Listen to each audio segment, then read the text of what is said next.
வணக்கம் நண்பர்களே. 60 வயதுக்கு பிறகு பலருக்கும் ஒரு பொதுவான பிரச்சனை என்ன தெரியுமா? நடக்கும்போது தடுமாறுவது, கால்கள்ல பலவீனம், படிக்கட்டுல ஏறும்போது பயம், நாற்காலியில இருந்து எழுந்திருக்கவே சிரமம். இது வெறும் வயதுக்கான அறிகுறி மட்டுமல்ல. உடல்ல தசை வலிமை குறைதல், சமநிலை திறன் குறைதல், மூட்டுகள்ல வலி, இதனால தான் இது ஏற்படுது. சிறிய தடுமாற்றம் கூட வயதானவர்களுக்கு எலும்பு முறிவு, இடுப்பு எலும்பு காயம் போன்ற கடுமையான விளைவுகளை ஏற்படுத்தக்கூடும். ஆனா நல்ல செய்தி என்னன்னா, தினமும் நீங்க 15ல இருந்து 20 நிமிடங்கள் நம்ம பார்க்கக்கூடிய இந்த 4 எளிமையான உடற்பயிற்சிகளை நீங்க செய்தாலே உடல்ல சமநிலை மேம்பட ஆரம்பிக்கும். கால்களுக்கு நல்ல ஒரு வலிமை கிடைக்கும். உங்களுடைய கால்கள் நல்லாவே ஸ்ட்ரென்த் ஆக ஆரம்பிக்கும். நீங்க தன்னம்பிக்கையோடு சூப்பரா நடந்து போகலாம். அந்த அளவுக்கு நல்ல ஒரு மாற்றத்தை இந்த 4 உடற்பயிற்சி உங்களுக்கு கொடுக்கும். இன்னைக்கு வீடியோல நம்ம பார்க்கக்கூடிய இந்த 4 எக்ஸசைஸை எப்படியெல்லாம் செய்யலாம் அப்படிங்கிறது தான் நம்ம பார்க்க போறோம். ஸோ வீடியோவை ஸ்கிப் பண்ணாம முழுமையா பாருங்க. இந்த வீடியோ கண்டிப்பா உங்க வாழ்க்கையை மாற்றக்கூடிய ஒரு அற்புதமான வீடியோவாக இருக்கும். உங்களுடைய ஆரோக்கியம் உங்கள் கையில் தான். இந்த வீடியோ பார்த்துக்கிட்டு இருக்க நீங்க நினைக்கலாம், நடைப்பயிற்சி தானே ரொம்பவுமே சிறந்தது அப்படின்னு நினைக்கலாம். ஆமாங்க, நடைப்பயிற்சி ரொம்பவுமே சிறந்தது தான். ஆனா சிலர்னால வயது காரணமாகவும் மூட்டு வலி காரணமாகவும் நடக்க முடியாமல் போயிடுறாங்க. ஸோ நடக்க முடியாதவர்கள் வீட்டில் இருந்தே செய்யக்கூடிய ஸ்ட்ரென்தனிங் ஒர்க் அவுட் தான் இது. ஏன்னா நம்மளுடைய கால்களை பலப்படுத்துறதுக்கு இந்த ஸ்ட்ரென்தனிங் ஒர்க் அவுட் ரொம்ப ரொம்ப அவசியம். நடக்க முடியும், என்னால் நீண்ட தூரம் நடக்க முடியும் அப்படின்னா நீங்க நடைப்பயிற்சி மேற்கொண்டுட்டே ஸ்ட்ரென்தனிங் ஒர்க் அவுட்டை தினமும் ஒரு 15லிருந்து 20 நிமிஷம் நீங்க பண்ணீங்கன்னா உங்க உடல்ல பலவிதமான மாற்றங்கள் நல்லாவே ஏற்படும். ஸோ அந்த மாற்றங்களை கண்டு நீங்களே அதிர்ச்சி அடைவீங்க. அந்த அளவுக்கு நல்ல ஒரு மாற்றத்தை கொடுக்கும். உலக மருத்துவர்கள் பரிந்துரைக்கக்கூடிய இந்த 4 எக்ஸசைஸ் வயதானவர்களுக்கு ரொம்பவுமே ஒரு சிறப்பானதா இருக்குது. ஸோ அது என்ன அப்படிங்கிறத இப்ப பார்த்தோம். நம்ம முதலாவதா பார்க்கக்கூடிய அந்த எக்ஸசைஸ் என்னன்னா, சேர் சிட் டு ஸ்டாண்ட் தாங்க. இதுல நாற்காலியில உட்கார்ந்து எந்திரிச்சு செய்யக்கூடிய ஒரு எக்ஸசைஸ் தான் இது. உலகம் முழுவதுமே முதியவர்களுக்காக மருத்துவர்கள் பரிந்துரைக்கப்பட்ட மிகவும் பயனுள்ள ஒரு பயிற்சியா இருக்குது. இது ரொம்ப ரொம்ப பாதுகாப்பானது, செய்யறதும் ரொம்பவுமே எளிமையானது. இது எப்படி செய்யணும்னா, நீங்க ஒரு நல்ல நாற்காலியை எடுத்துட்டு நீங்க நேர நிமிந்து உட்காரணும் ஸ்ட்ரைட்டா. இந்த இமேஜ்ல தெரியுதுல, நம்ம அந்த படத்துல பாக்குறோம்ல, அந்த மாதிரி தான் ஸ்ட்ரெயிட்டா நீங்க கூன் போடாம ஸ்ட்ரெயிட்டா உட்காரணும். உட்கார்ந்துட்டு நீங்க மெதுவாகவே எந்திரிச்சு நிக்கணும். மெதுவாக எந்திரிச்சு நின்றுட்டு மீண்டும் திரும்பவும் சேர்ல மெதுவாகவே உட்காரணும். ஸோ ஆரம்பத்துல இதை நீங்க ஒரு 8 முறை செய்யுங்க. பிறகு நீங்க 10 முறை செய்யுங்க. அடுத்து நீங்க ஒரு வாரம் கழிச்சு அதை 20 முறையா நீங்க அதிகரிச்சுக்கிறீங்க. ஸோ மெதுவாவே ஸ்டார்ட் பண்ணுங்க. அடுத்த நாட்கள் போக போக உங்களுடைய அந்த எண்ணிக்கையை மட்டும் அதிகரிச்சுக்கிறீங்க. இந்த எக்ஸசைஸ் செய்யறதுனால என்ன நன்மைகள் கிடைக்கும்னா, உங்களுடைய கால்கள் தசைகள் நல்லாவே வலுப்பட ஆரம்பிக்கும். முழங்கால்களை சுற்றி இருக்கக்கூடிய அந்த தசைகள் பலமாக்கப்படும். இடுப்பு தசைகள் வலுவாக்கப்படும். நாற்காலியில இருந்து எந்திரிக்கிறது இனிமே உங்களுக்கு சுலபமா ஆயிரும். அடுத்து நீங்க மாடிப்படி ஏறுறது இறங்குறது எல்லாமே ஈஸியா ஆயிரும். தடுமாறக்கூடிய அந்த அபாயம் எல்லாமே குறைய ஆரம்பிக்கும். இது பார்ப்பதற்கு ரொம்ப சிம்பிளான ஒரு எக்ஸசைஸ் தான். ஆனா இதனுடைய பலன்கள் மிக பெரியது. இந்த எக்ஸசைஸ் பண்ணவங்களுக்கு தான் தெரியும் இதனுடைய பலனை பத்தி. ஸோ இனிமே நீங்க செய்ய ஆரம்பிங்க. அடுத்து நம்ம இரண்டாவதா பார்க்கக்கூடிய ஒரு எக்ஸசைஸ் என்னன்னா, ஹீல் டு டோய் வாக்கு தாங்க. இந்த பயிற்சி சமநிலையை அதிகரிக்கக்கூடிய ஒரு பயிற்சிங்க. இதை நீங்க எப்படி செய்யணும்னா, நீங்க இமேஜின் பண்ணிக்கிறங்க. ஒரு கயரை கட்டி அந்த கயத்து மேல நீங்க எப்படி நடப்பீங்களோ அது மாதிரி நீங்க வீட்டுக்குள்ள உங்க சுவருக்கு பக்கத்துல ஸ்ட்ரெயிட்டா ஒரு கோடை போட்டுருங்க. ஃபர்ஸ்ட் ஒரு கோடை போட்டுட்டு அந்த கோடுல போய் நீங்க ஃபர்ஸ்ட் நேரா நின்றுங்க. நின்றுட்டு ஒரு காலுடைய குதிகால மற்றொரு காலோடைய விரலுக்கு முன்பாக வச்சு நீங்க நடக்கணும். நம்ம கோயில்கள்லாம் செய்வோம்ல, அடிப்பிரதேசம், அதுதாங்க இந்த எக்ஸசைஸ். இது ரொம்ப ரொம்ப வயதானவர்களுக்கு ரொம்பவுமே முக்கியம். அதனால தான் நம்ம உங்களுடைய முன்னோர்கள் இதை கோயில்ல போய் சுத்தி வர்ற ஒரு நேர்த்திக்கடனா வச்சிருக்காங்க. ஏன்னா இது விழுந்துருவீங்க அப்படிங்கிற அந்த அபாயத்தை குறைக்கிறதுக்காக பயன்படக்கூடிய ஒரு எக்ஸசைஸ் தான் அது. நீங்க ஃபர்ஸ்ட் 10ல இருந்து 20 அடிகள் நடக்கிறதுக்கு நீங்க ட்ரை பண்ணுங்க.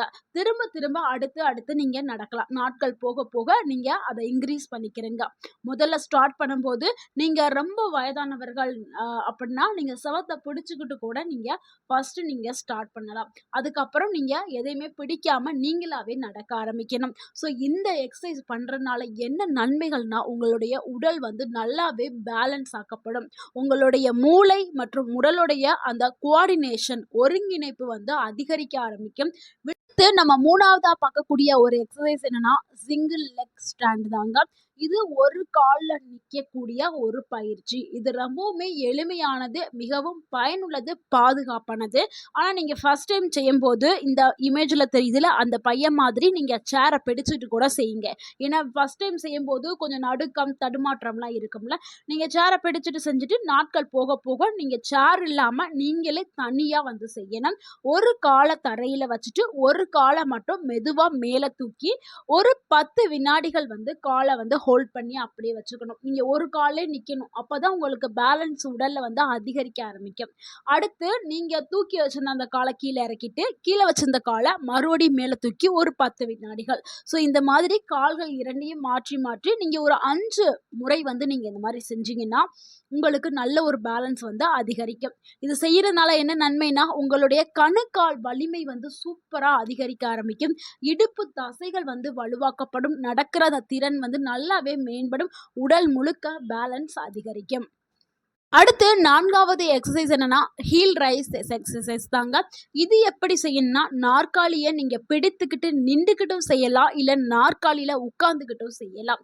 உங்களுடைய வசதிய பொறுத்து நீங்க பண்ணலாம். இந்த இமேஜ்ல தெரியுதுல, அந்த பொண்ணு எப்படி உட்கார்ந்துட்டே செய்றாங்க. அதாவது உங்களுடைய குதி கால்கள வந்து தூக்கிட்டு செய்யணும். அதுக்கப்புறம் இந்த விரல்கள வந்து குதி கால கீழ ஊண்டி விரல மேல தூக்கி செய்யணும். ஸோ இந்த மாரி மாத்தி மாத்தி செய்யணும்.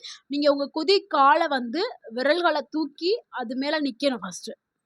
இந்த மாதிரி நீங்க 5 வினாடிகள் வந்து செய்யணும். மீண்டும் நீங்க உங்களுடைய கால்கள இறக்கிட்டு, திருப்பி மறுபடியும் இந்த எக்ஸர்சைஸ 15 முறை நீங்க மாத்தி, மாத்தி, மாத்தி, மாத்தி செஞ்சுட்டே இருக்கணும்.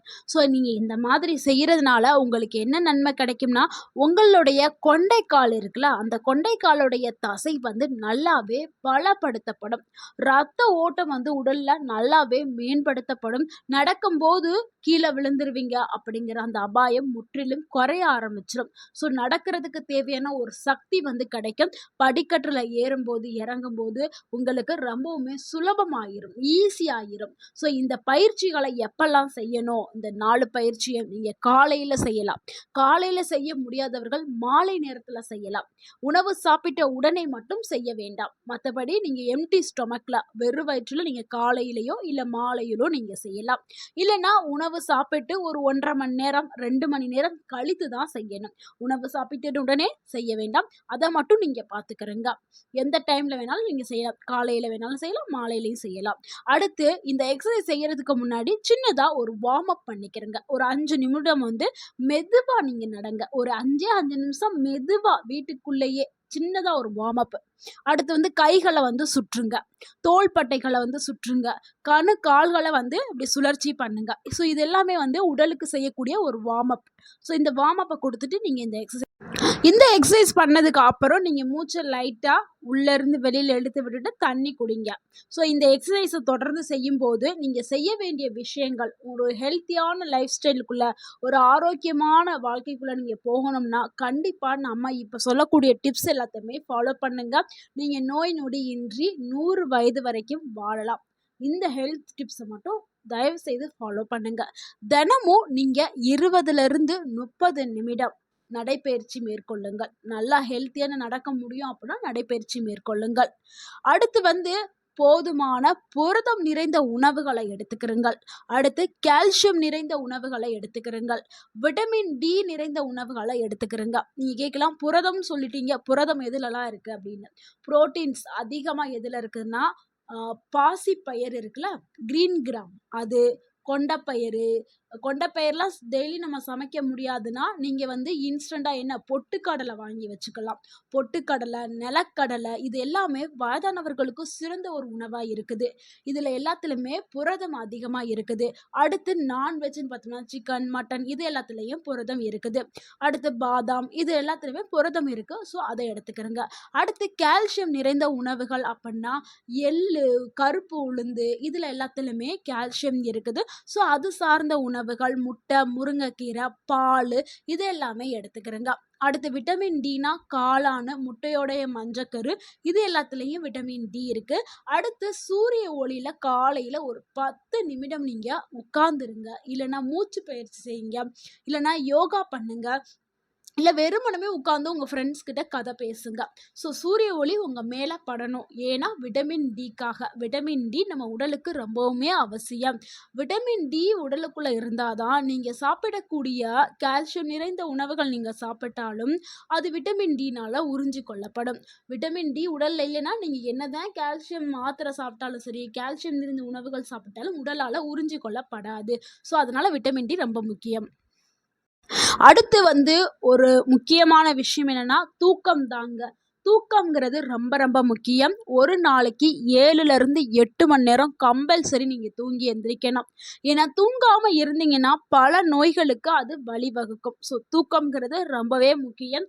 அடுத்து தண்ணி ஒரு நாளைக்கு 2லிருந்து ஏன்னா வயது அதிகரிக்க அதிகரிக்க அந்த தாகம் ஃபீல் குறைஞ்சிரும். இதனால வயதானவர்கள் என்ன பண்ணுவாங்கன்னா தண்ணி குடிக்க மறந்துடுவாங்க. இதனால கிட்னி ஸ்டோன் இந்த மாதிரியான நீர்ச்சத்து குறைதல் இந்த மாதிரியான பிரச்சனைகள்லாம் வரும். ஸோ அதனால நீங்கள் காலையில் எந்திரிச்சோடனே ஒரு வாட்டர் பாட்டிலில் நீங்கள் 2 லிட்டர் வாட்டர் பாட்டிலில் தண்ணி அடைச்சி வச்சுக்கிறீங்க. ஸோ அந்த வாட்டர் பாட்டிலை எப்போல்லாம் பார்க்குறீங்களோ அப்போல்லாம் கொஞ்சம் கொஞ்சமாக தண்ணி எடுத்து குடிச்சிருங்க. ஸோ அந்த மாதிரி குடிச்சு அந்த டே ஃபுல்லாக 2லேருந்து 3 லிட்டர் தண்ணியை குடிச்சிருங்க. ஒரே நேரத்தில் அதிகமாக தண்ணியை குடிச்சிங்கன்னா உங்கள் உடலுக்கு சில பல ஆபத்துகள் ஏற்படும். ஏன்னா சோடியம் அளவு குறைஞ்சிரும். அதனால ஒரே மடக்காவும் குடிக்கக்கூடாது. கொஞ்சம் கொஞ்சமாக அரை மணி நேரத்துக்கு ஒரு டைம் குடிங்க, அடுத்த அரை மணி நேரத்துக்கு, அடுத்து 1 மணி நேரத்துக்கு, இப்படி டைம் விட்டு விட்டு நீங்கள் தண்ணி குடிங்க. ஸோ இந்த எல்லாத்தையும் ஃபாலோ பண்ணுங்க. நீங்கள் நல்லாவே ஹெல்த்தியாக இருப்பீங்க. அடுத்து நீங்கள் உங்களுடைய மன அழுத்தத்தை போக்குறதுக்கு சில விஷயங்கள் பண்ணுங்க. அது உங்களுடைய மன அழுத்தம் இருந்துச்சுன்னா உங்களுக்கு பலவிதமான பிரச்சனைகளை அது ஏற்படுத்தும். அதனால நீங்க உடற்பயிற்சி செய்யும்போது உங்க ஃப்ரெண்ட்ஸை பார்க்கறது, பேசுறது, அடுத்து வெளியில பார்க்குக்கு போறது, வீட்டில் செடிகள் வளர்க்குறது, தண்ணி ஊத்துறது, இந்த மாதிரியான சின்ன சின்ன விஷயங்கள்லாம் பண்ணும்போது, மூச்சு பயிற்சிலாம் பண்ணும்போது உங்களுடைய மன அழுத்தம் போக ஆரம்பிக்கும். ஸோ இதை எல்லாத்தையுமே நீங்க ஃபாலோ பண்ணிட்டு வந்தீங்கன்னா கண்டிப்பா உங்களுடைய உடல் ஆரோக்கியமாக இருக்கும். அடுத்து தவிர்க்க வேண்டிய விஷயம் என்னன்னா நாள் முழுக்க ஒரு இடத்துல உட்கார்ந்து இருக்கிறத கண்டிப்பா தவிர்க்கணும். அடுத்து உடற்பயிற்சி செய்யாம இருக்கிறத தவிர்க்கணும். தண்ணி குறைவா குடிக்கிறதா தவிர்க்கணும். அதிகமா சர்க்கரை சாப்பிட்றத தவிர்க்கணும். புகைப்பிடிக்கிறத தவிர்க்கணும். மது அருந்துதலை தவிர்க்கணும். ஸோ இது எல்லாத்தையுமே தவிர்த்துருங்க. நீங்க ஒரு ஹெல்த்தியான லைஃப் ஸ்டைல்ல போக ஆரம்பிச்சிருவீங்க. நண்பர்களே, இந்த வீடியோ உங்களுக்கு பயனுள்ளதா இருந்திருந்தா இந்த வீடியோக்கு ஒரு லைக் பண்ணுங்க. இந்த வீடியோவை உங்களுடைய ஃப்ரெண்ட்ஸ் அண்ட் ஃபேமிலிக்கு ஷேர் பண்ணுங்க. மறக்காம நம்ம சேனலை சப்ஸ்கிரைப் பண்ணுங்க, சப்போர்ட் பண்ணுங்க, கமெண்ட் பண்ணுங்க. தேங்க்யூ ஃபார் வாட்சிங் அண்ட் வாழ்க வளமுடன். உங்கள் ஆரோக்கியம் உங்கள் கையில் தான். நன்றி, வணக்கம்.